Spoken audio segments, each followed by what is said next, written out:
प्रियास्य प्रथम लोक संज्ञा विधायक आदर्शम लोकः इस सूत्र का अध्ययन किया। उसमें कई सारे बिंदुओं को हम लोगों ने जाना। यहाँ पर न्याय समास है। न्याय के 6 अर्थ होते हैं, उनमें से अभाव यहाँ पर न्याय का अर्थ है। दृश्य धातु यद्यपि चाक्षुष प्रत्यक्ष के लिए प्रसिद्ध है, किंतु यहाँ पर दृश्य धातु का अर्थ है ज्ञान सामान्य। और शब्द का कौन सा ज्ञान होता है तो उसका श्रावण प्रत्यक्ष ही होता है। इसलिए दर्शन का अर्थ किया था श्रावण प्रत्यक्ष। नयर्थ अभाव का उत्तर पदार्थ के साथ अन्वय किए, जिससे अदर्शनम शब्द का अर्थ हुआ श्रावण प्रत्यक्षाभाव।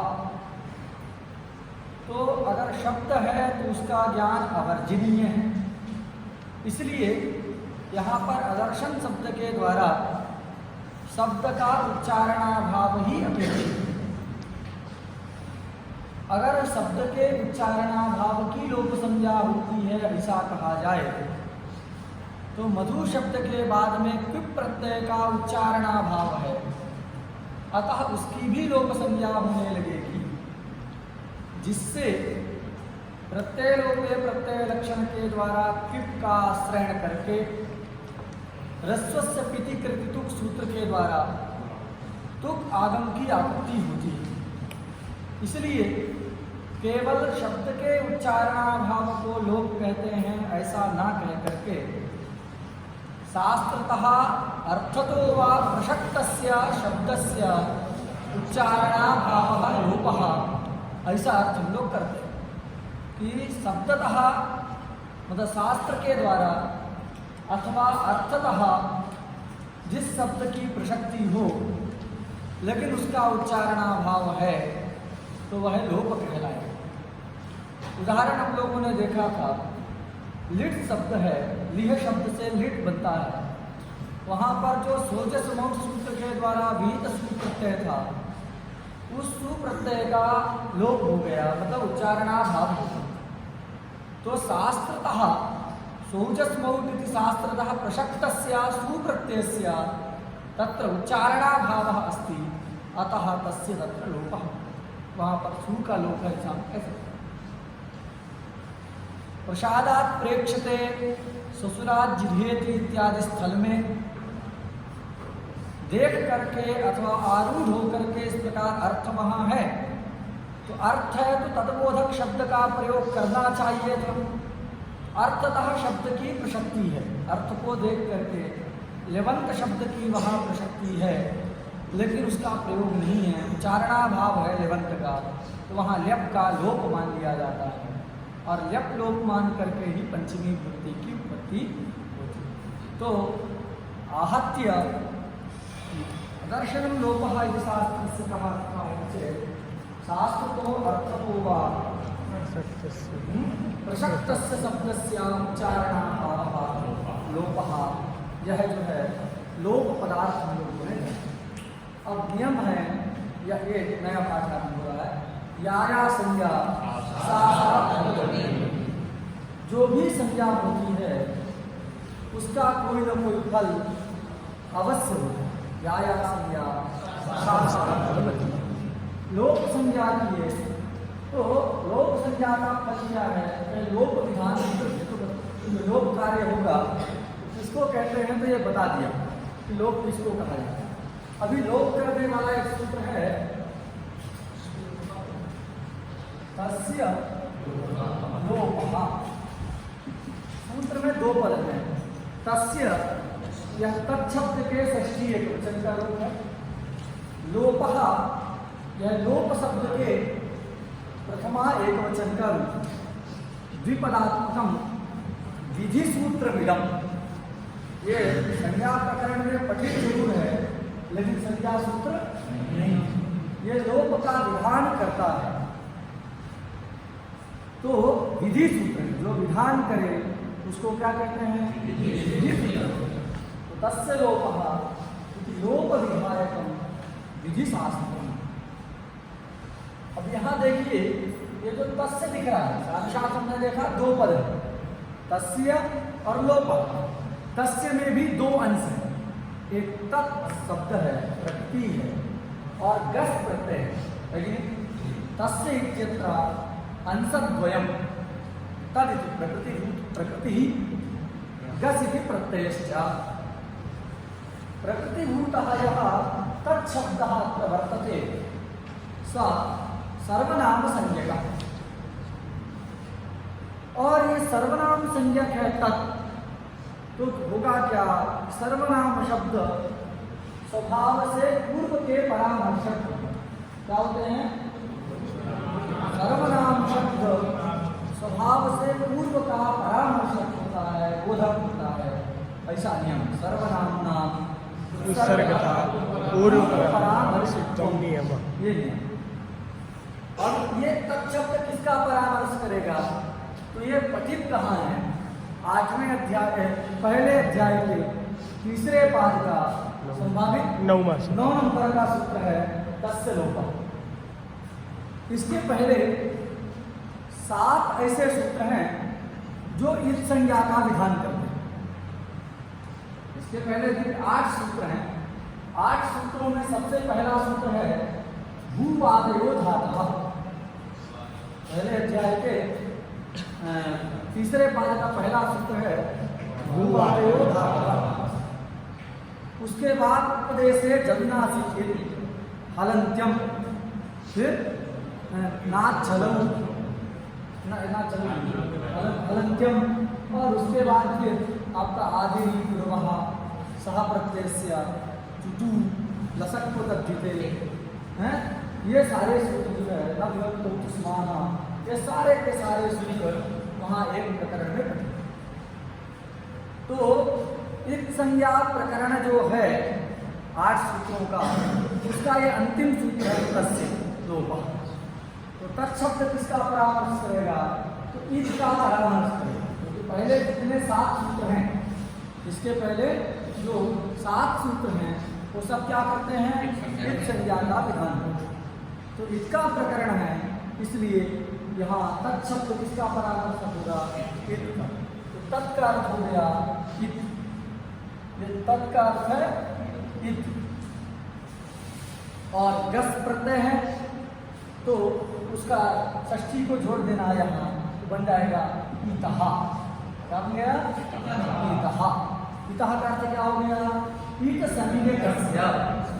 इतः का क्या अर्थ हो जाएगा? इत संज्ञकस्य। ये जो तस्य शब्द का अर्थ है, समझा गया? तस्य का ही अर्थ है इत संज्ञकस्य लोपः।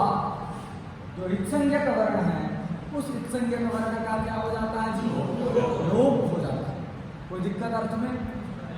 तत्शब्द पूर्व का परामर्श किया, पूर्व में प्रकरण है, अतः एक ही परामृष्ट हुआ इसके द्वारा, तो तत् का अर्थ हो गया इत, षष्ठी जोड़ दिए मतलब इत संज्ञक, और षष्ठी जोड़ दिए तो तस्य का अर्थ हो गया इत संज्ञकस्य लोपः है।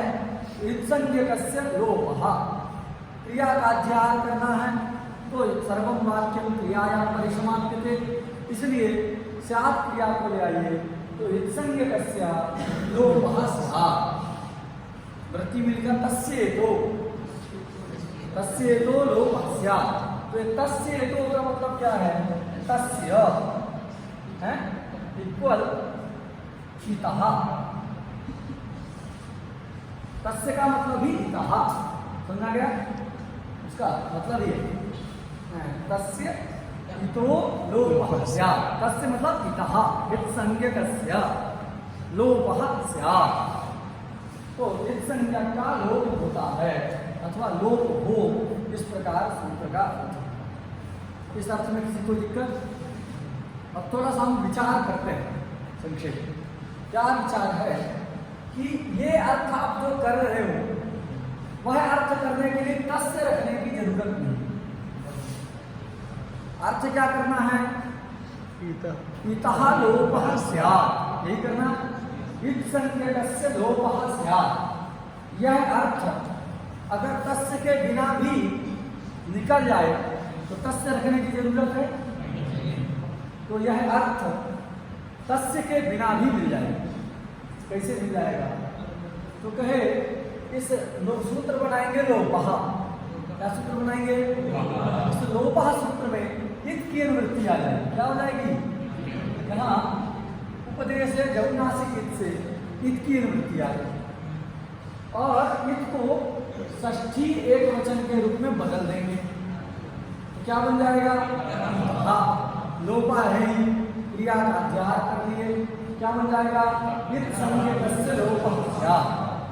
तो तस्य पद को ग्रहण करके और तस्य में तत्शब्द के द्वारा इक्का परामर्श करके जो आप अर्थ होता है, तस्य पद का पहले ग्रहण किए, फिर तस्य पद घटक जो तत्शब्द है उसके द्वारा इक का परामर्श किए और फिर अर्थ करते हैं इनसे निकस्य लोपः स्यात्। तो यह अर्थ बिना तस्य के ग्रहण के भी हो जाएगा। कैसे हो जाएगा?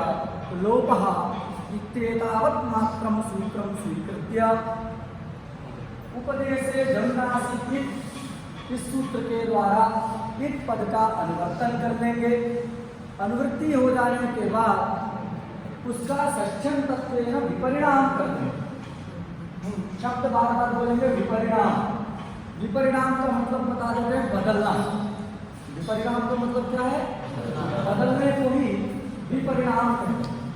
अर्थवशात् विभक्तेर विपरिणाम, लिखो, अर्थवशात् विभक्तेर विपरिणामः।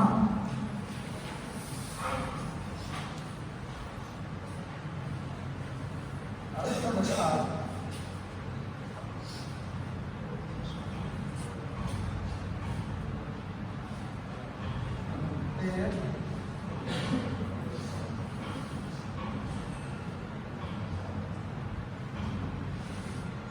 अर्थवशात् विभक्तेर विपरिणामः। अर्थ के अनुसार विभक्तियों का क्या हो जाता है? विपरिणाम हो जाता है। विपरिणाम मतलब विभक्तियां बदल जाती हैं, परिवर्तित हो जाती है। यहाँ केवल विभक्ति लिखा है, उसको केवल विभक्ति नहीं समझना है। विभक्ति भी बदलती है, कई जगह वचन भी बदल जाता है, कई जगह लिंग भी बदल जाता है। तो ये विभक्ति शब्द वचन और लिंग का भी क्या है? उपलक्षण है। यहाँ विभक्ति से विभक्ति तो लेना है, उसके साथ साथ क्या लेना है? वचन भी लेना है और लिंग भी लेना है। अर्थ के अनुसार जैसा अर्थ रहेगा उसी प्रकार हमको विभक्ति और वचन तथा लिंग को बदल देते हैं। अर्थवशात् विभक्तेर विपरिणामः। अर्थ के अनुसार विभक्ति का विपरिणाम हो जाता है, विभक्ति परिणमित हो जाती है, बदल जाती है। ये नियम इत आया, उसका षष्ठ्यं तत्वेन क्या कर दिए? विपरिणाम कर दिए। शब्द वही बोलेंगे, विपरिणाम याद रखना, बताएंगे। तो विपरिणाम हो गया, इतः बन गया। इतः बन गया तो अर्थ हो जाता इतः इत्यस्य लोपः स्यात्। फिर तस्य ग्रहण क्यों किया गया? ये प्रश्न समझ आ गया। तस्य ना करे तो भी तस्य रखने पर जो अर्थ है वह अर्थ उसके बिना भी हो जा रहा है, फिर तस्य ग्रहण की क्या आवश्यकता है? अगर तस्य ग्रहण नहीं करेंगे तो एक दिक्कत होगी। क्या दिक्कत होगी? यदि अर्थ क्या होगा? इतः लोप इतो लोपः स्यात्। यही अर्थ होगा जी। इतो लोपः स्यात्, ऐसा अर्थ होगा। अब ये इतो लोपः स्यात् ऐसा अर्थ कर रहे हैं, उसमें इतः षष्ठ्यं है कि नहीं? एक परिभाषा आप जानते होंगे, अलोन्त्यस्य। क्या सूत्र है? अलोन्त्यस्य। ये अलोन्त्यस्य सूत्र क्या कहता है कि षष्ठ्यंत पद का निर्देश करके, निर्देश मतलब उच्चारण, तो षष्ठ्यंत पद का उच्चारण करके अगर कोई कार्य कहा जा रहा है तो वह कार्य क्या होगा? अंत्य अल के स्थान में होगा। षष्ठ्यंत पद को उच्चारण करके कोई यदि कार्य हो रहा है तो वह कार्य कहाँ होगा? अंत्य अल के स्थान में होगा। ऐसा कौन कहता है? अलोन्त्यस्य। ये परिभाषा करती है। तो अब यहाँ देखो, ये षष्ठ्यंत पद है कि नहीं है? तो इतः षष्ठ्यंत पद है, उसका उच्चारण करके कौन सा कार्य किया जा रहा है? लोप रूपी कार्य। और लोप कार्य किसको होगा? तो अंत्य अल के स्थान में होगा। आई सूत्र है, यहां पर णा की ही संज्ञा करना है, क्या दिक्कत? भाई यही नहीं कह रहा सूत्र, अंत्यल के स्थान में होगा, अंत्यल णा है, उसी को होगा, दृष्टि है, तो दिक्कत तो हुआ नहीं। लेकिन एक सूत्र है, आप जानते होंगे, आदिर ही टुडवा।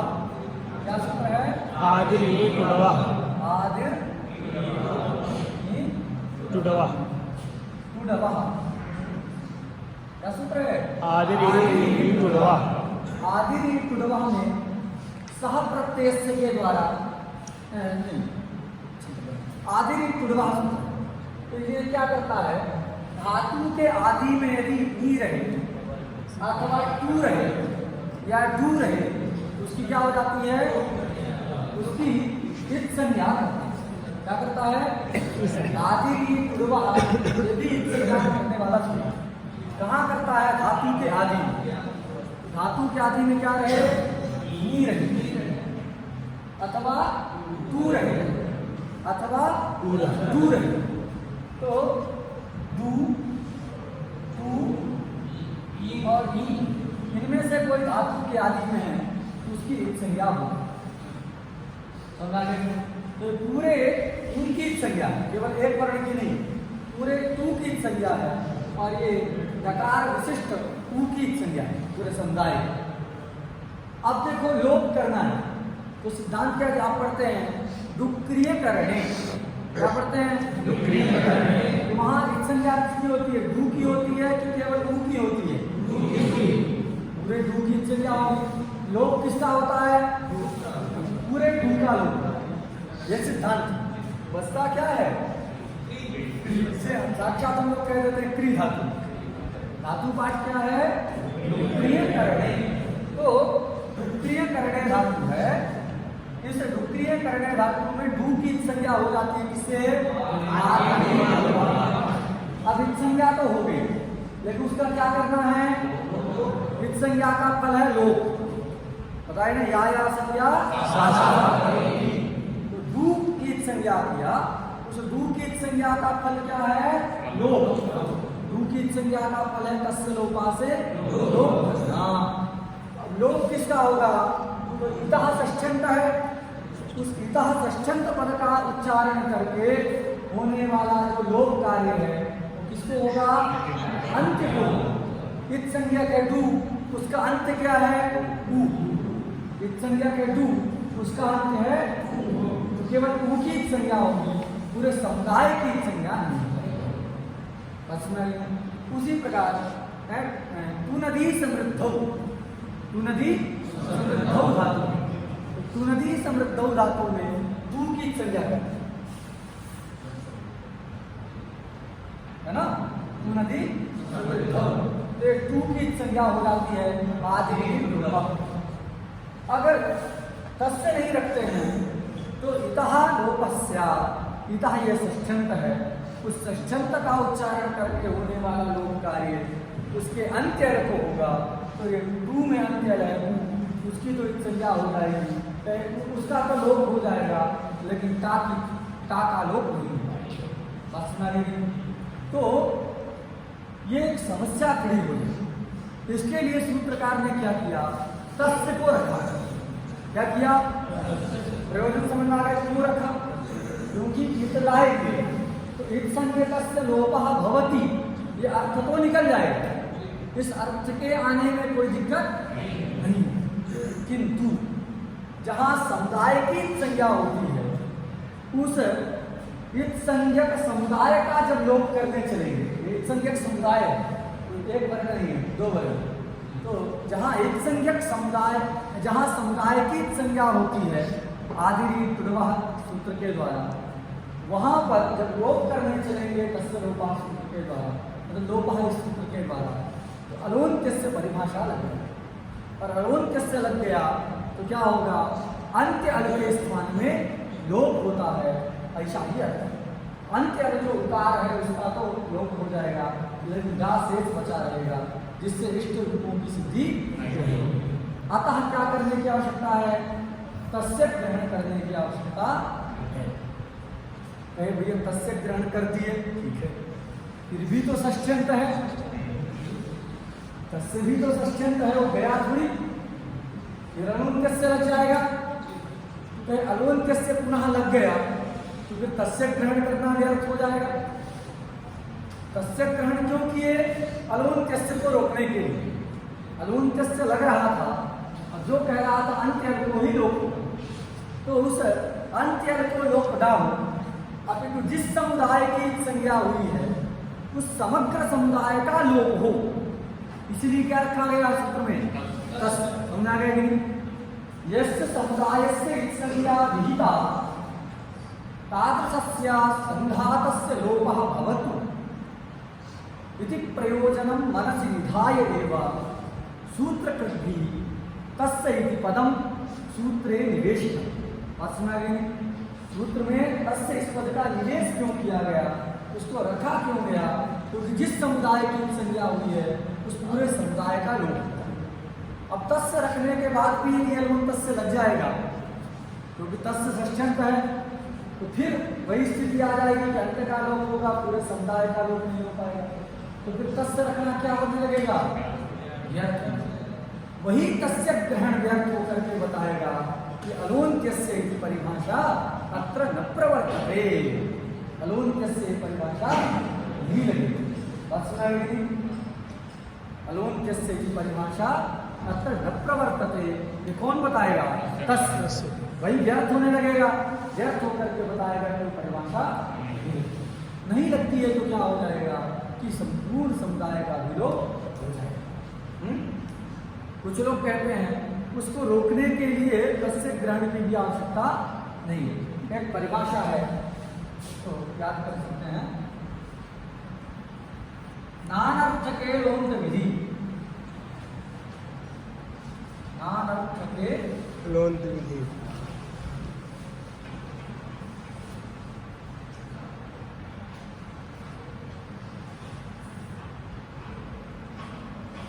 नानार्थके लोन्त विधि रणभ्यासनिकारे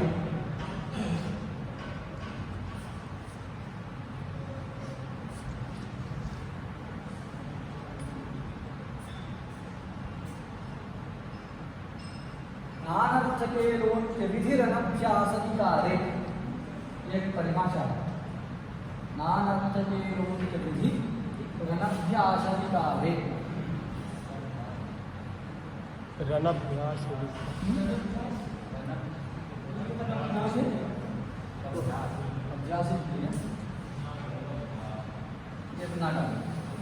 रणभ्यासनिकारे, नानर्थके रणभ्यासनिकारे।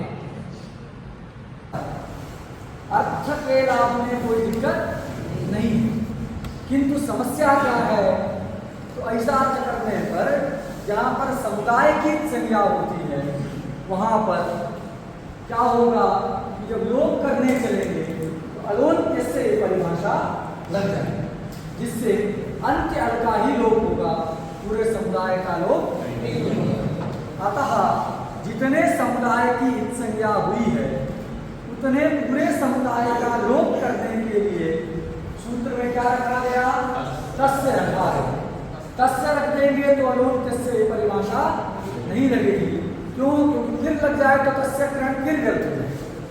इसलिए तस्य ग्रहण सामर्थ्य अलून्त्य से परिभाषा नहीं लगेगी। फिर परिभाषा को रोकना ही है। परिभाषा किससे लग जाएगी? रुक जाएगी। नानार्थके लोन्त्य विधि रणभ्यासनिकारे, इसके द्वारा परिभाषा रुक जाएगी। ये कहती है, ये परिभाषा कहती है अनर्थक में अलून्त्य विधि की प्रवृत्ति नहीं होती। अनर्थक में अलून्त्य से शास्त्र नहीं लगता। अब ये तो अनर्थक है, ये टू सब तो अनर्थक है। जो अर्थवान जो है कौन होता है? समुदाय। समुदाय नियम है, समुदायो ही अर्थवान, समुदायो ही अर्थवान तस्यैक देशो अनर्थकः। समुदायो ही अर्थवान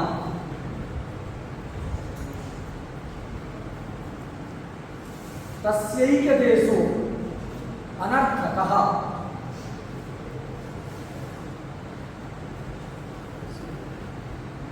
समुदायो ही अर्थवान तस्यैव अनर्थकः। पूरे समुदाय का तो अर्थवान है, उसके किसी एक भाग को लेकर के आप चलाते रहे तो वो क्या है? अनर्थक। जैसे राम शब्द का तो कुछ अर्थ है, लेकिन केवल रा रा रा रा ऐसा करते हैं, उससे कोई अर्थ बोध नहीं, क्योंकि वो एक देश बात सुना गया। तो इस दू में जो ऊ है वो क्या है? अनर्थक ही है, क्योंकि एक देश। अनर्थक क्यों है? एक देश होने में। ये तू में जो ऊ है वो भी क्या है? अनर्थक। क्यों? एक देश होने में। अनर्थक में अलोन्त्यस्य नहीं लगेगा, पूरे समुदाय का ही लोप होगा, उसके लिए तस्य ग्रहण करने की आवश्यकता नहीं है। अलोन्त्यस्य स्वतः नहीं लगेगी, क्योंकि अनर्थक में अलोन्त्यस्य ये परिभाषा नहीं लगती है, ये बताती है ये परिभाषा। अतः समुदाय का ही लोप होगा, उसके लिए तस्य ग्रहण की आवश्यकता नहीं है। ऐसा कुछ लोग कहते हैं, लेकिन वो ये नहीं जानते हैं कि नानर्थ के अलोन्त्य विधि रणभ्यास कार्य ये जो परिभाषा है, ये परिभाषा भाष्यकार ने निराकृत कर दिया। ये परिभाषा जो जो काम करता है वो कार्य अन्य प्रकार से भी सिद्ध हो जाएगा, अन्यथा सिद्ध हो जाएगा, इसलिए परिभाषा मानने की जरूरत नहीं है। तो ये नानर्थ के जो परिभाषा है, ये परिभाषा वास्तव में क्या है? प्रत्याख्यान। क्या है ये? प्रत्याख्यान का इसकी कोई भी जरूरत नहीं है, ऐसा भाष्यकार ने कहा। तो जब ये परिभाषा है ही नहीं, तो इसके द्वारा अलोन्त्यस्य को रोका जा सकता है? नहीं रोका जा सकता। उसको रोकने के लिए क्या जरूरी है? तस्य रखना जो है आवश्यक है। बात सुना गई? इस परिभाषा से ये परिभाषा कह रही थी कि अनर्थक में अलोन्त्यस्य नहीं लगता है, इसलिए तस्य ग्रहण की आवश्यकता नहीं है समुदाय के लोग के लिए। तो इसका समाधान क्या है कि ये परिभाषा भाष्यकार में प्रत्याख्यान करती है, इस परिभाषा की आवश्यकता नहीं है। जब ये परिभाषा ही नहीं रहेगी तो ये अलोन्त्यस्य को रोकेगी? नहीं रोकेगी। अलोन्त्यस्य के द्वारा अंत्य अलता ही लोप होने लगेगा, इसलिए समुदाय का लोप हो, उसके लिए सूत्र में तस्य ग्रहण की आवश्यकता है। क्लियर हो गया? तस्य ग्रहण का प्रयोजन याद रखिएगा। इत संज्ञक का लोप होता है, ये अर्थ के लिए तस्य ग्रहण नहीं। इत संज्ञकस्य वर्णस्य लोपः भवति इति अर्थ संपादनाय तस्य इति पदं न अपितु तस्य इति पदनिर्देशेन तत्र किं बोध्यते यत् यावान् समुदायस्य इत संज्ञा विहिता तावत् समुदायस्य तावतः समुदायस्य लोपो भवतु। उस पूरे समुदाय का लोप हो जाए, इसके लिए ही तस्य ग्रहण किया गया। समझा गया जी? अन्यथा अलोन्त्यस्य लग जाता है, उसको रोकने वाला कोई दूसरा नहीं। तो रोकेगा कौन अलोन्त्यस्य को? तस्य ग्रहण ही रोकेगा। क्लियर हो गया? हम लोगों ने ये तस्य लोपः सूत्र का अध्ययन किया। अब देखो आगे एक पंक्ति लिख रहे हैं, क्या लिख रहे हैं? रादेवराद्यर्थाः। अच्छा, ये पंक्ति आई तो देखो, अब अभी ये क्या सिद्ध हो गया? ये सूत्र से सिद्ध हो गया कि जिसकी भी संज्ञा होती है, जिसकी भी क्या होती है? संज्ञा होती है, उसका क्या हो जाता है? लोप हो जाता है। तस्य लोपः। तो प्रश्न जब इत संज्ञा करके लोप ही करना था, आज ये सूत्र बनाया, तो पहले सूत्र में नाम के का गम च टा ये सब वर्ण रखेंगे, सबकी हलंत्यम सूत्र से संज्ञा हो जाती है। हलंत्यम सूत्र से जब अन्य वर्णों की सबकी संज्ञा है, तस्य लोपा से सबका लोप हो जाएगा। तो जब लोप ही करना था तो इनका उच्चारण करने की क्या जरूरत? अरे जब लोप ही करना, बाद में हटाना ही था, तो रखने की क्या जरूरत? उच्चारण ही नहीं करते। अरे आप रास्ते में जाइए और कहीं कीचड़ पड़ा हो, बहुत आपको कीचड़ अच्छा लग जाए, किसी व्यक्ति को बहुत अच्छा कीचड़ है, उसको खूब शरीर में मन बन के लगा ले, बाद में कहें बदबू आ रही है, यार साबुन से नहाया जाए। तो जब लगा करके धोना ही था, तो लगाने की क्या जरूरत थी? अरे भाई दूर से बच के निकल जाते कि कीचड़ ना लगे शरीर में, बहुत अच्छा कीचड़ है लगाने में। तो ये क्या नियम है कि प्रक्षालन, प्रक्षालनाधिपङ्कस्य दूरादस्पर्शनं वरम्।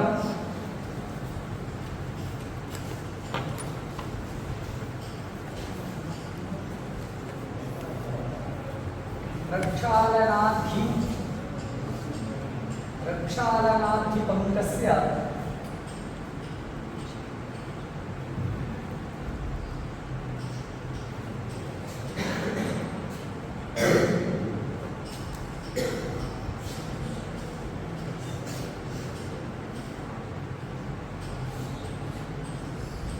स्पर्शनं वरम्।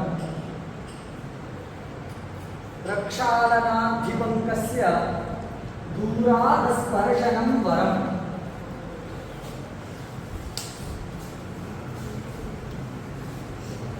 देखिए, प्रक्षालनाधिपङ्कस्य दूरादस्पर्शनं वरम् है। पंख को लगा करके प्रक्षालन की अपेक्षा दूर से निकल जाना, उसको ना छूना, ही क्या है? उत्तम है कि नहीं? एक नियम है, प्रक्षालनाधिपङ्कस्य दूरादस्पर्शनं वरम्। उसी प्रकार पहले उच्चारण किए, फिर उसकी संज्ञा किए और बाद में लोप करने की अपेक्षा, तो बाद में लोप भी करना है तो पहले उच्चारण ना करते, वही क्या होता? उत्तम।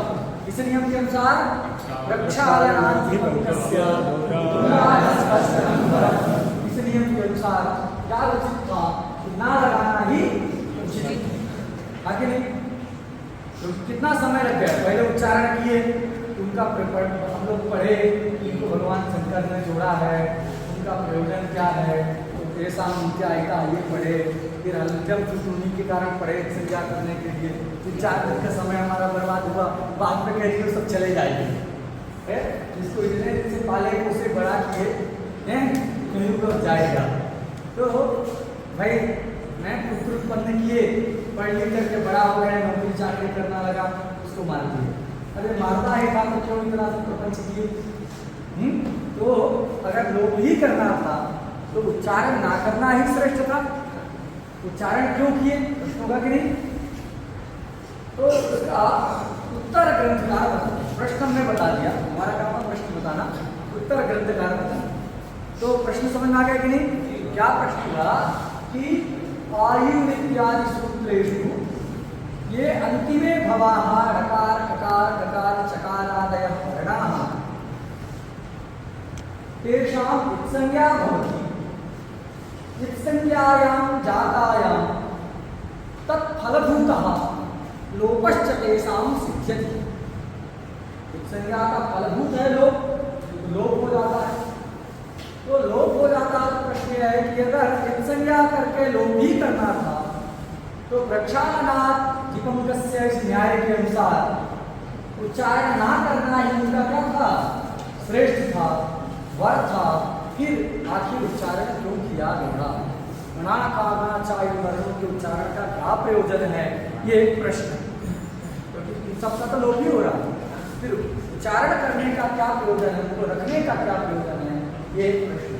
उसका उत्तर ग्रंथकार देते हैं णादयो णाद्यर्थ। उसमें 2 पद हैं। पहला पद है णादय। क्या पद है?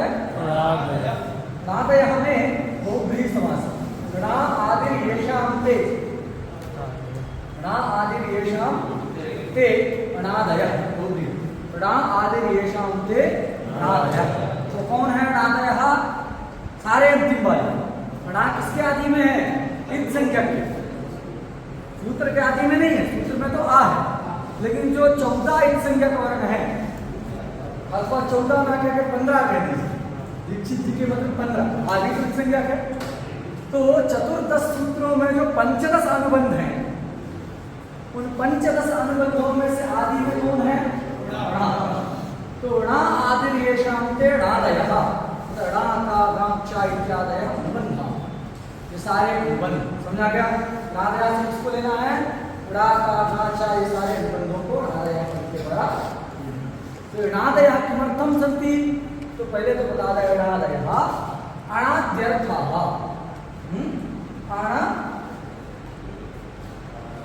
आदिर येषां ते अणादयः। ठीक है? अण आदिर येषां ते अणादयः शब्द में अण आदि येषां ते अणादयः किनके तो अण किसके आदि में प्रत्याहार सारे अण अच इत्यादि प्रत्याहार होते हैं अणादयः से सारे प्रत्याहार लेने अणादयः से किसको लेना है सारे अनुबंधों को ऋणाकार गाचा इत्यादि जो निबंध है उनको अणादयः से लेना है और अणादयः से किसको लेना है सारे प्रत्याहार तो अणादयः जो णकार ककार आदि हैं वो अणाद्यर्थाः अणादयः पहले बना लो फिर अणादयः अर्थः प्रयोजनम अर्थः का मतलब है प्रयोजन अर्थो विधेय वस्तु प्रयोजन निवृत्तिषु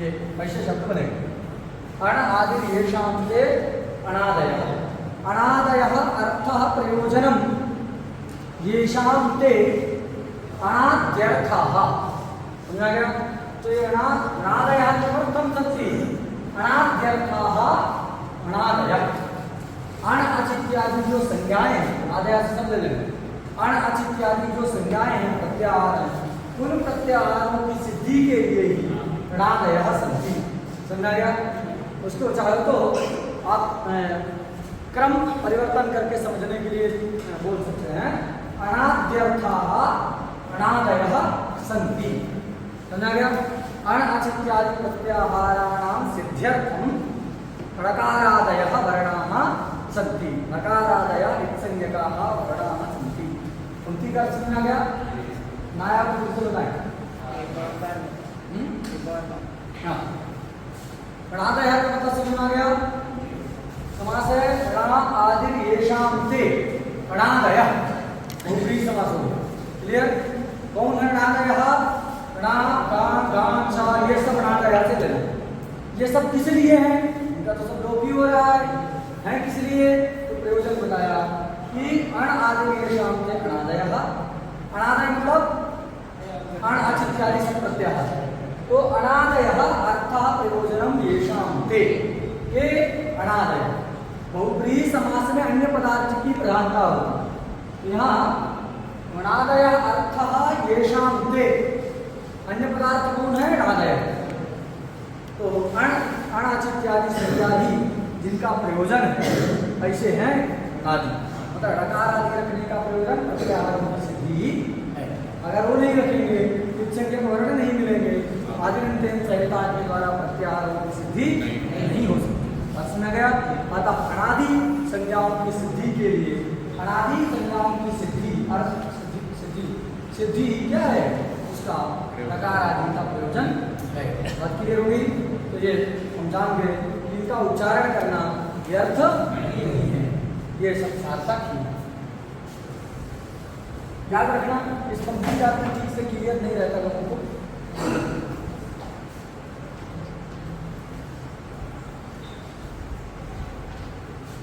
अब ये जो अणादयः हैं वो सब किस लिए हैं ये अणादयः जो हैं णकार आदि हैं वो सब अण अच इत्यादि प्रत्याहारों की सिद्धि के लिए तो ये प्रत्याहार सिद्ध कैसे होंगे पहले भी आप बताएं अनादि संज्ञाओं की सिद्धि के लिए 14 सूत्र हैं अनादि संज्ञा तो सिद्धि कैसे होगी उसके लिए सूत्र आ रहा है आदिरंतेन संहिता क्या सूत्र आया सूत्र में आदि ये प्रथम वचन अंतेन यह तृतीय वचन सह यह अव्यय पद है पिता ये तृतीयांत आदिरंतेन संहिता सूत्र में कितने पद हैं 4 आदि अंतेन सह पिता चतुष्पदात्मकम इदम संज्ञासूत्रम 4 पद वाला जो है ये संज्ञासूत्र है इसमें कोई दिक्कत अब देखो पद क्या है पहला जो पद है आदि ये प्रथमा के वचन का है अंतेन यह तृतीया के वचन का है सह अव्यय पद है और पिता ये भी शब्द के तृतीया प्रत्यय करके पिता है तो चतुष्पदात्मक संज्ञा सूत्र है। अब देखिए इनमें कुछ समान वाले दिख रहे हैं, दो पद हैं जिनमें समान विभक्ति है, अंत्येन में और इता, अंत्येन में और इता। तो मुख्य है यहाँ इत, समझा गया? इत को कैसे होना चाहिए, उसका विशेषण है अंत्येन। अंत्येन क्या है, इता का विशेषण है, इत का विशेषण है अंत्य। तो विशेषण को हम पहले अगर करते हैं तो क्या बन जाएगा, अंत्येन इता, ऐसा हो गया। संधि करते हो तो अंत्येन हो गया। अब यहाँ जो तृतीया है वो सह के योग में तृतीया हुई, इसके योग में हुई है सूत्र है सहयुक्ते अप्रधाने, सहयुक्ते अप्रधाने। सह शब्द जहाँ रहता है वहाँ अप्रधान से तृतीया हो जाता है, तो उसके बाद सह को भी रख दिए, इसके कारण तृतीया आई है।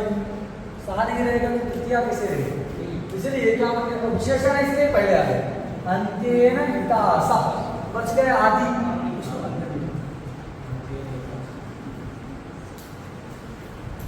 अंत्येन इता सह आदि, ऐसा है।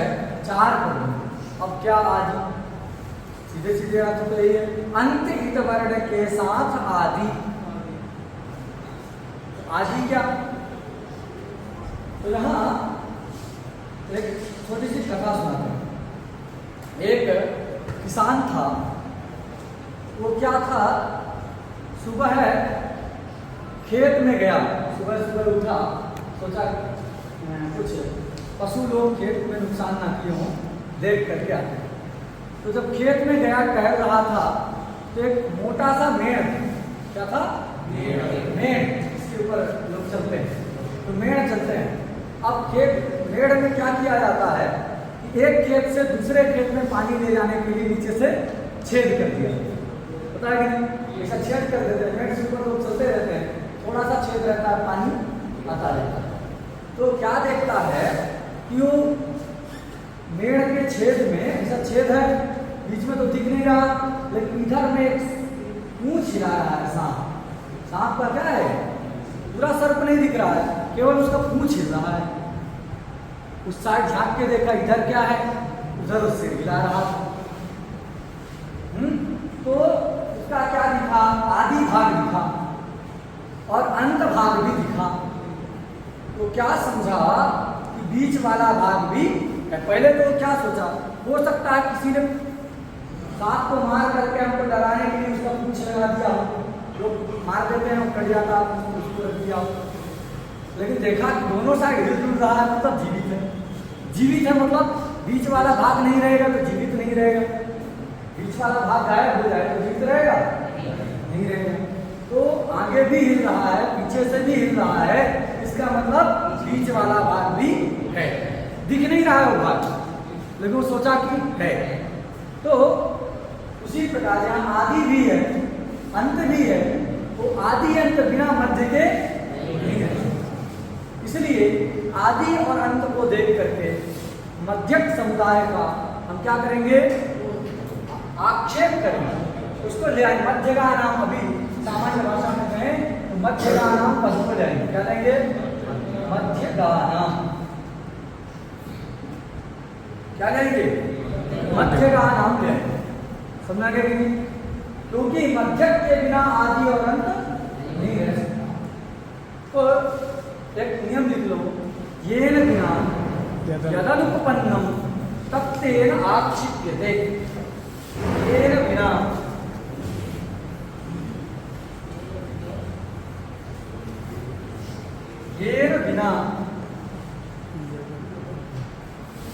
यदनुपपन्नम, यद अनुपपन्नम, येन बिना यद अनुपपन्नम तत्तेन आक्षिप्यते, तत्तेन आक्षिप्यते। देखिए इस नियम को कहते हैं दर्शन में, वेदांत और मीमांसा में अर्थापत्ति प्रमाण। क्या कहते हैं, अर्थापत्ति प्रमाण, याद रखिएगा, ये अर्थापत्ति प्रमाण नैयायिक लोग इसको अनुमान मान लेते हैं। तो ये न बिना यदुत्पन्नम तत्तेन आदिश्यते। इसका एक प्रसिद्ध उदाहरण है, तीनों यम देवदत्ता दीवान भूते। क्या है? तीनों यम देवदत्ता दीवान भूते। तीनों यम, तीन कहते हैं मोटा, तीनों यम देवदत्ता दिवा न भूते। यह मोटा देवदत्त दिन में नहीं खाता। तीनों यम देवदत्ता दिवा न भूते। नियम लिखिए। तो इस अर्थापत्ति प्रमाण के द्वारा ही मध्यगा नाम का यहाँ पर लाभ होता है। बात सुना गया? ये जो न्याय हमने बताया, येन बिना यदुत्पन्नम तत्तेन आक्षिप्यते न्याय है, उसका उदाहरण तीनों यम देवदत्ता। उस न्याय के द्वारा, उस नियम के द्वारा ही यहाँ मध्यगा नाम का क्या होता है? आक्षेप होता है। मध्यगा नाम पद का लाभ होता है। क्लियर हो गया? कैसे होता है ये हम कल बताएं। लेकिन आगे देखिए, एक सूत्र है समरूपम शब्दस्या शब्द संज्ञा। क्या सूत्र है? समरूपम शब्दस्या शब्द संज्ञा सूत्र के द्वारा स्वम पद की अनुवृत्ति करेंगे। इसकी अनुवृत्ति करेंगे स्वम। और अब ये भी पढ़े हैं क्या? अर्थवशात विभक्तेर विपरिणाम। स्वम प्रथमा एक वचन का है, उसको षष्ठी एक वचन में बदल देंगे। क्या बन गया? स्वस्य बन गया कि नहीं? स्वमाया, उसका स्वस्य बन गया। चा, कौन सा प्रकरण पढ़ रहे हो? संज्ञा प्रकरण। प्रकरण वसात संज्ञा का लाभ हो गया। सर्वम वाक्यम क्रियायाम परिसमाप्यते नियम है। स्यात् क्रिया का अध्याय कर लिए तो क्या बन गया? अंतेन इतासः आदि मध्यगा नाम स्वस्य चा संज्ञा स्यात्। वृत्ति बन गई आपकी। कैसे बन गई समझ में आया? अंतेन इतासः आदि मध्यगा नाम स्वस्य चा संज्ञा स्यात्। ये वृत्ति बन गई। ये सब कंठ कर लीजिएगा, कल नियम वगैरह लगा करके हम घटवाएंगे। ठीक है?